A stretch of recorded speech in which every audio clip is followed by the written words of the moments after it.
The early 90s, Moscow. The Soviet Union is dead. Hope has been replaced by chaos. A hyperinflation of 2,500% a year is turning people's money into dust. No one dares to dream. But for one man, a reclusive mathematician with a piercing gaze named Sergei Mavrodi, it was time to strike.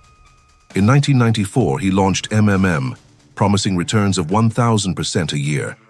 To prove it was real, he created TV ads featuring a character, the worker Lyonya Golubkov, who became a folk hero for getting rich with MMM.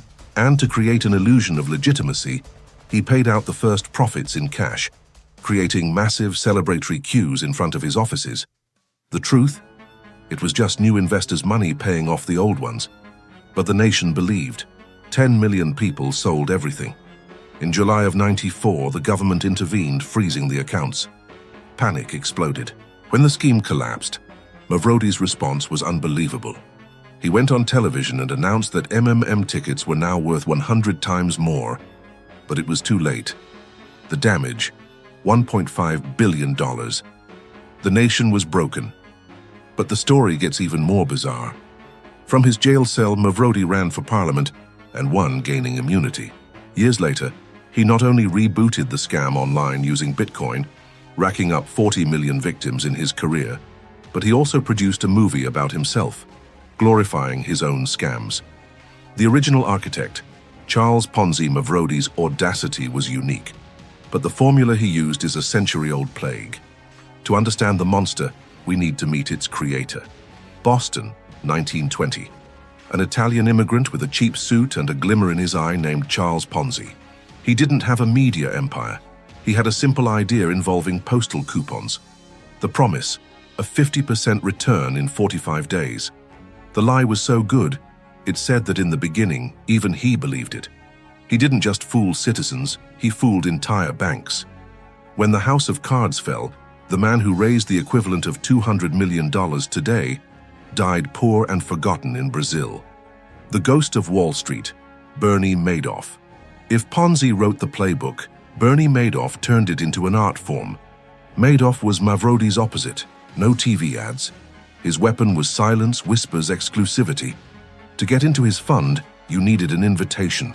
The promise wasn't outrageous, it was seductive, stable returns of 10 to 12% a year. For decades, the wealthiest and smartest people in the world trusted him. One of his victims was the foundation of Elie Wiesel, a Holocaust survivor. The irony was cruel. The most counterintuitive part. The SEC, America's regulatory agency, ignored warnings for years. When the 2008 crisis exposed him, he wasn't caught. He confessed to his sons, who turned him in to the FBI. The sentence, 150 years. The damage, $65 billion. The digital grifter. OneCoin Ponzi's playbook kept evolving for the digital age. In 2014, the crypto queen Dr. Ruja Ignatova took the stage.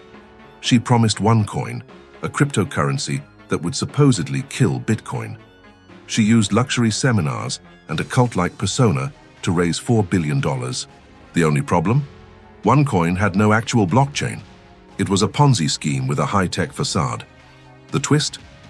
In 2017, just as authorities were closing in, Ruja boarded a flight and vanished. Today, she remains on the FBI's 10 most wanted list. Conclusion.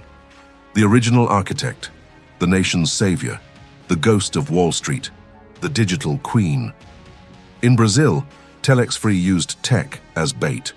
In Albania, the collapse of Ponzi schemes affected 2/3 of the population, throwing the country into a civil war that left 2,000 people dead.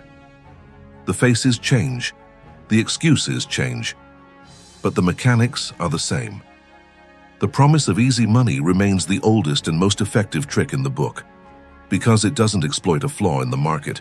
It exploits a flaw in ourselves, greed, and a desperate and dangerous hope. Which of these scammers shocked you the most? Let me know in the comments. If you learned something new, hit the like button and subscribe for more unbelievable stories. See you next time.